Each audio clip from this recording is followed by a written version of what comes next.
একটা এশিয়ান কাপের বাছাই পর্ব খেলছে এবং আগামী সেপ্টেম্বরে আরেকটা এশিয়ান কাপের বাছাই পর্ব খেলবে এবং যেই টুর্নামেন্টটা বাংলাদেশের ফুটবলের জন্য খুবই খুবই খুবই গুরুত্বপূর্ণ।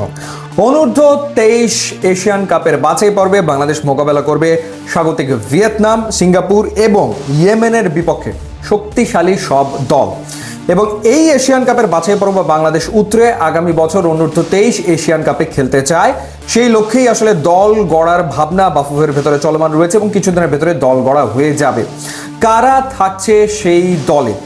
বাফুফে আসলে একটা হেভিওয়েট আন্ডার 23 টিম গঠন করতে চায়, যারা আগামী দিনে ন্যাশনাল টিমে খেলবে। ন্যাশনাল টিমকে যারা রিপ্রেজেন্ট করবে তাদেরকে নিয়ে গড়া হবে অনূর্ধ্ব 23 দল। সেই ক্ষেত্রে কিউবা মিচেল, যার কাগজপত্র তৈরি হয়ে গেছে এবং যাকে আশা করা হচ্ছে যে অক্টোবরে হংকংয়ের বিপক্ষে এশিয়ান কাপের বাছাই পর্বের ম্যাচে বাংলাদেশ দলের হয়ে খেলবেন, সেই কিউবা মিচেলকে আগেই আনা হবে। অর্থাৎ তিনি চলে আসবেন সেপ্টেম্বরে এবং 1 থেকে 9 তারিখ তিনি এই অনূর্ধ্ব 23 এশিয়ান কাপের বাছাই পর্বের ম্যাচে বাংলাদেশের প্রতিনিধিত্ব করবেন।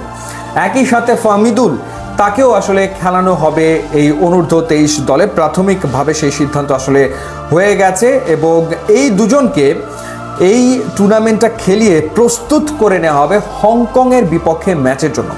এছাড়া আরও কয়েকটা নাম রয়েছে, সেই নামগুলো নিয়েও একটু আলোচনা করতে চাই। যেমন বিবেচনা করা হচ্ছে রোনান সুলিভান, ডেকলান সুলিভান, অর্থাৎ সুলিভান ব্রাদার্স, এই দুই ভাই তারা আসবেন এবং তারাও আসলে অনূর্ধ্ব 23 দলে যোগ দেবেন, সেরকম গুঞ্জন বাফুফেতে আসলে রয়েছে।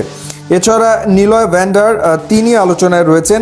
এছাড়া আরহামের কথাও আসলে চিন্তা করা হচ্ছে। এছাড়া আরও বেশ কয়েকজন বাংলাদেশি বংশোদ্ভূত প্রবাসী ফুটবলার আগামীর ট্রায়ালে অংশ নেবেন, যেখান থেকে কয়েকজনকে পিক করা হবে অনূর্ধ্ব 23 দলের জন্য। আন্ডার 19 সাফ চ্যাম্পিয়নশিপে খেলা কয়েক ফুটবলারকেও দেখা যাবে।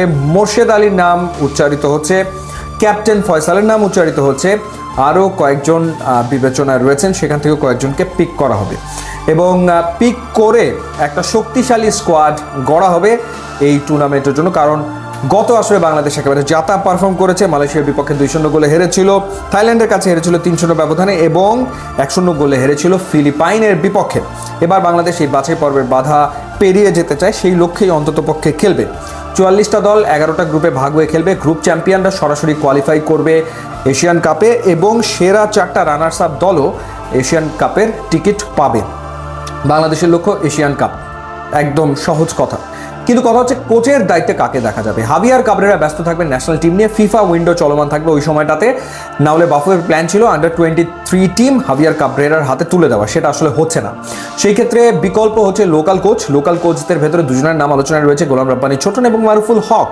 এই দুজনের একজনকে বেছে নেওয়া হতে পারে। সাইফুল বারী টিটু টেকনিক্যাল ডিরেক্টর হিসেবে কাজ করছেন, সুতরাং তাকে তো পাওয়া যাচ্ছে না।